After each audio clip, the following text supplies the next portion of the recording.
Welcome to Flow with the Grow. I'm your host, Sophia, a health and fitness professional, positivity distributor, and a real-life human being with real-life challenges. Every Tuesday, you'll hear my honest conversations on the day-to-day highs and lows that life teaches us, as well as bring you actionable tips that you can implement to improve your health and wellness journey. This podcast will empower you to flow with the inevitable setbacks of life. You will learn what it means to flow with the grow, see through a lens of optimism, and navigate your way to living your best life. Thank you so much for being here with me today. Now let's jump into your daily dose of positivity and growth.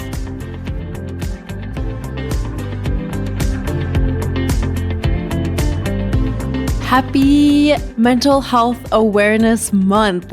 We're in week 2 of May, and I've not said that yet last week, but it's Mental Health Awareness Month. And I am going to take this opportunity the rest of the month to shine a light on mental health and give you some tips, and whether it's mindset or things that you can do to help improve your mental health. I am all for speaking into this side of health and wellness because I believe it is kind of neglected. It's not talked about enough. I think it's kind of being more talked about, but I want to be a voice to someone for this topic and to kind of, I guess, break the stigma and to just help you know and validate you that we all have a mind, we all have a brain, we all have mental health. You don't need to have a specific issue or condition in order to get help. And I want to just validate you that you're not alone in your struggles. It's actually very common.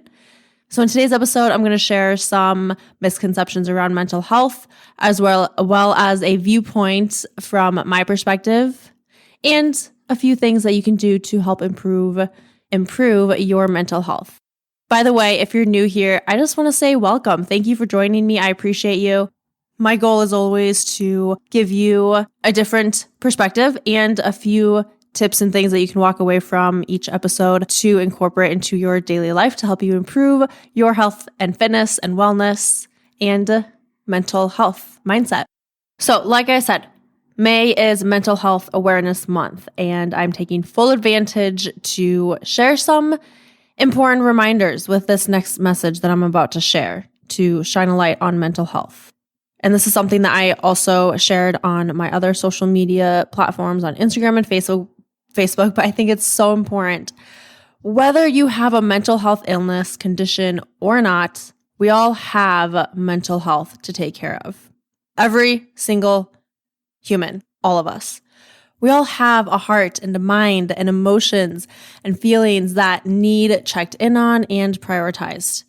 Your outer space becomes a direct reflection of your headspace. So let me just explain that for a second. The way that you live externally, your mood, attitude, perspective, and outlook on situations, whether it's specific or in general, and as in the grand scheme of things, I hate that word, your external life is a direct reflection of your headspace, meaning your internal thoughts and how you take care of your inner self.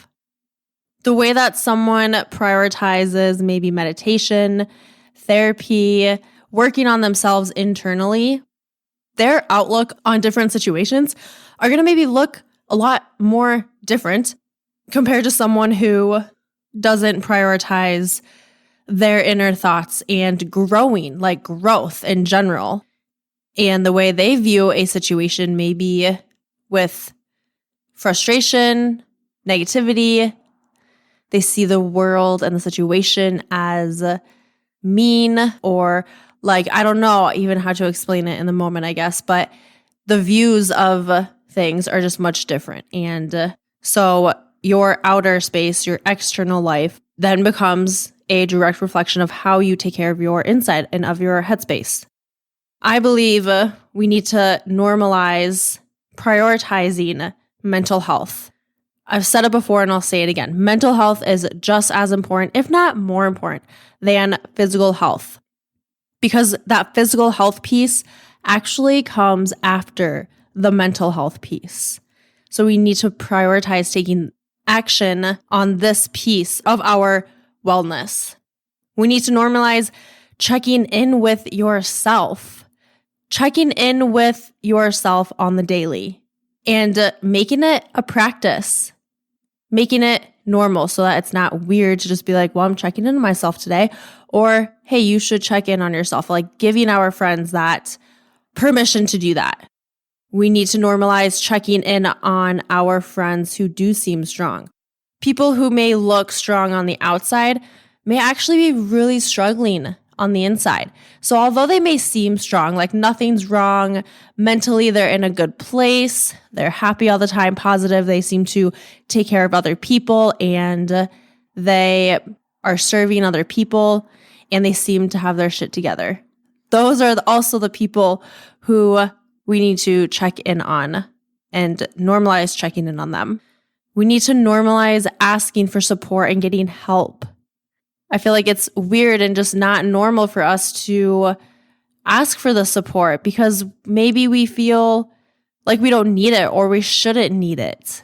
Maybe it's looked down upon within friends, family to get help. We need to normalize going to therapy. And I know that people have told me that they've tried and it's just not for them. And I guess that maybe it's that the therapist wasn't right for you. It's kind of like finding the right, doctor or the right, I don't know what example to give, but it may just be that you're just not vibing with the person. They just don't get you, or maybe they're just not helping you in the way that you need help. Maybe it's not that there's anything wrong with their way of helping, but it's okay to go to a therapist. And if you feel like it's not working, the relationship isn't working, it's okay to break off that relationship. It's okay to let them know. I would bet that actually most therapists would encourage that. If you feel like you're not getting the help that you need, not getting the support you need, and it just doesn't feel right. But I think we all need that outlet who can see things from a different angle, can see things from a non-biased angle, can give you tips and ideas and types of therapies that you've never thought of before or anyone else has given you before. Someone who's going to help you navigate your mind and your thoughts and navigate life with all of the other shit you have going on in your life. We need to also normalize being sad some days. I know for me, there was a point where I was stuck in the mindset of I need to force away these sad feelings, or I'll get mad that I was feeling sad and down. I would try and force in positive, happy emotions. I would try and do things that would create happiness and positivity. And I know there's a whole psychology thing of ways to kind of get you out of a sad place, but also it is challenging. I've been there. And I believe it's so good and healthy and healing. Just be sad. Just sit in these feelings and emotions because we're feeling them for a reason. We're human. And by forcing them away, we're also neglecting part of being human. We're neglecting a natural emotion and something that's happening within us. And we're pushing down something inside us that's trying to heal. So it's okay to sit in these sad, just having sad days. And maybe you don't know why. Maybe there's a reason. Maybe there's not. And personally, I know that the light will always come back. I will always have another high day. I'll always have another happy day. But my friend, he explained this to me really well. I just thought of this. If you can imagine a line, I'll see if I can describe this right, but we all have this line that goes horizontal, it goes straight. And then if you draw a line from the beginning of that line and make kind of like mountains, like hills almost, like you go up and then you go down and you hit the line and then you go even deeper below the line. And then you go back up, you hit the line, you go above the line and back down. You hit the line, you go below the line, and so on and so forth. And these are kind of like our emotions. Like we experience kind of that neutral, and then we experience high. We're on the high, these high days, high emotions, and then we hit the neutral and we go down. We go down below the neutral. And then we go back up. The ups will always come back. And it also helps me to appreciate the highs that I have just a little bit more because of also having these sad down days. And the way that he explained it made so much sense because it was like if you're someone who is helping other people, serving other people, doing what you're passionate about, like doing all these things, and maybe not just that, like anyone, this is for anyone.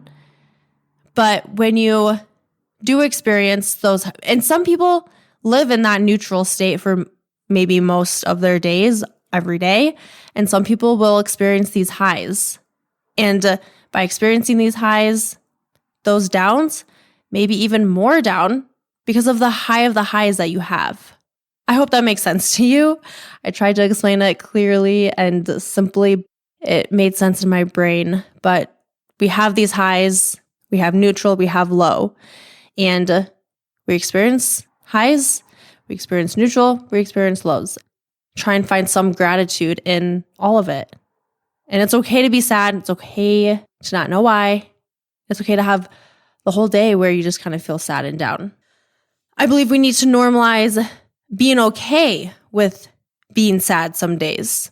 Like maybe you have these sad days and you get mad, frustrated, and it's just not okay. But I think that it is okay. We do need to know and normalize that being sad is okay. Crying is okay. It's going to happen. We need to normalize stating how you actually feel. How many times does someone ask you, hey, how's it going today? How are you? How are you doing today? How's your day? And automatically, it is on autopilot. We say, good, how are you? I'm doing good. I'm doing fine. My day's going good. But this is just the norm. How are you actually? And why can't we express how we actually feel to people? Whether it's the specific word that we say, maybe we feel overwhelmed, or maybe it is sad, maybe it is frustrated, maybe we're not doing okay. Why can't we just say, today's not a good day. Today is not a good day in my journey. I'm having a down day. Maybe we feel like the other person's going to judge us. Maybe we don't want to push our negative feelings and energy on them. I don't know. Maybe it's just that we're so used to saying, oh yeah, I'm good. I'm okay. That's just what it is. But I think that we need to normalize stating how you actually feel and being okay stating that with the other person being understanding of that. Let's try and normalize stating how you actually feel. So the next time someone asks you, how's it going today? How are you today? How's your day? Change it up and tell them how you actually feel. If it is good, say good. But if it's really not, let them know. And maybe another question, a better question to ask for someone else is, or to someone else is, how's your heart today? Or how's your mind today? How's your mental health today? How is your heart and mind doing today? And maybe with that question, we'll get a different answer because it kind of makes you think like, oh, my heart is actually not doing so good today. Or my mental health, you know what? I'm kind of feeling sad today. And it kind of changes, since it changes the question, changes the feel of the question. We're more likely to be more specific with how we actually feel. I don't know. Give that a try. And I think we also need to normalize the normal of going to a gym or getting a personal trainer, taking a fitness class in order to work on our physical health, and pair that with also going to a therapist to work on your mental health. Or maybe it's, I don't know, a life coach or a mindset coach or doing something to help with your mental health, to work on that and with all the shit you have going on in your life, because we all go through a lot. We all go through a lot day to day.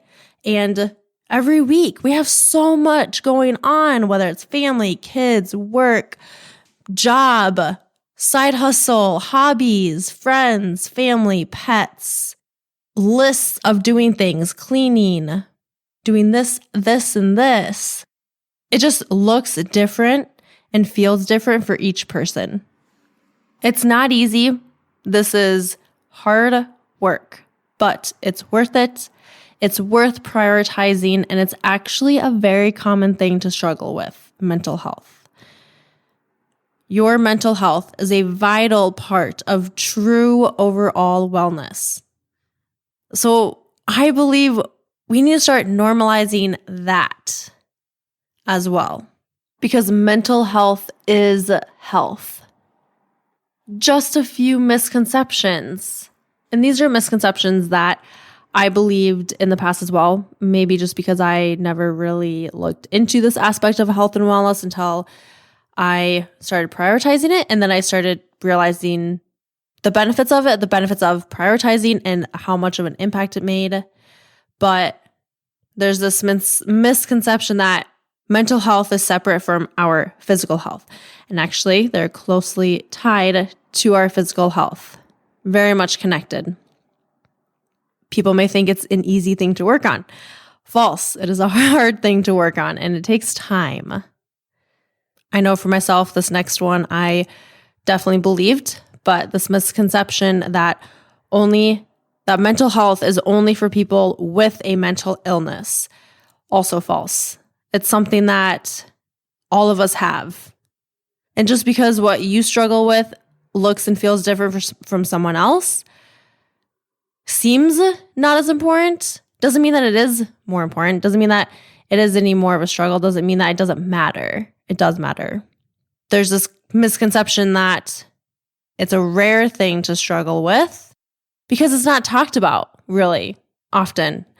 It's not something that people will put out publicly on social media, things that they're struggling with, things that they're working on. Maybe if they're going to a therapist, because it's not talked about, it's become this thing that seems rare when actually it's very common. There's a misconception that it's not important when actually it is. It is worth prioritizing and it is important. It is a game changer in your health and wellness, and not just that, but life. Any goals that you have, be it relationships, financial, within your job, kids, it's going to spill out into all areas of your life. So it is worth prioritizing and it is important. There's this misconception that mental health is the same thing as mental illness. There's mental illness and then there's mental health. And mental health is our emotional and social well-being. So here's something you can try moving forward after listening to this episode and to work on your mental health. Number 1, put your hand over your heart, close your eyes, feel your heart beating, take a deep breath in through your nose, hold it, and a deep breath out through your nose or mouth, and feel your stomach as it rises and falls. And do this a few times. Check in with yourself. How are you doing? How are you feeling right now in this moment when you're taking these deep breaths? What do you feel? In what areas of your body do you physically feel them? And then number 2, I want you to embrace the mental health that you have. Accept it. This is your validation that it's okay if you struggle. It's validation that it's okay to get support, guidance, and help. And work on accepting this part of you. Maybe it's not right now, maybe it's not today, maybe it's not tomorrow, but accept this part of your journey and start accepting that you do have mental health. Start embracing that, embracing this perspective and new journey of mental health that you can start to work on. Once you start to break the barriers of the misconception that only people with certain illnesses or conditions should prioritize mental health, or things that you struggle with don't matter. Once you really break that down, break that barrier, break that belief, then you can truly start to work on your mental health. And the journey kind of is fun. You start to learn more about you, yourself, and how you can navigate life in different ways and different emotions that might come up and feelings. But you must first accept and embrace this part of you. Give yourself that love and that permission. You deserve it. Your mental health deserves it. Your future self deserves it. And you are worth it. I support you. I appreciate you. I'm here for you. If you have not yet already, be sure to subscribe so that way you're notified every time I release a new episode every Tuesday. And of course, I would always appreciate the rating and review. It lets me know what you're loving and if this is a podcast that you find value in. And it also lets new listeners read what other people are saying so they can decide if it's something that they might find value in. If we haven't yet connected on Instagram, I am at Sophia_Dawn41. Let me know your thoughts on today's episode. All right, that's it. That's that. I hope you have a great rest of your day, night, week, weekend. Bye for now.